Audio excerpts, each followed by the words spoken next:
Hello everyone, Derek Johnson with Tatango.com. So today's video is about MMS marketing, specifically video messaging. So I'm seeing a ton of brands start to use video in their messages.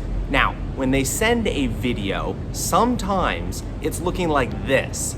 That doesn't look very good. It's just a black box with a play button. Not very many people are actually gonna click on that. And if they don't click on it, they're not gonna watch it.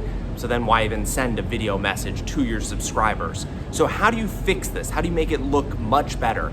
Well, it's really simple. So most phones are going to take the first frame of a video, and that's what they're gonna display in the message. So instead of the black box, and the reason why is a lot of videos will fade from black into the video or white into the video.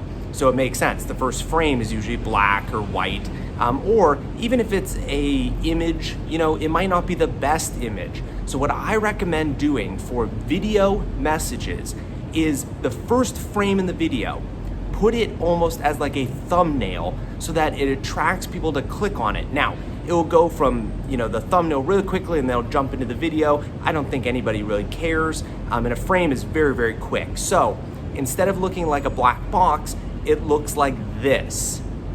That looks way, way more enticing to click on. So, tip of the day for MMS marketing is when you send a video, make sure the first frame looks really good and is enticing for people to click on. Make sure it's not a black box or a white box. Make sure it's clickable.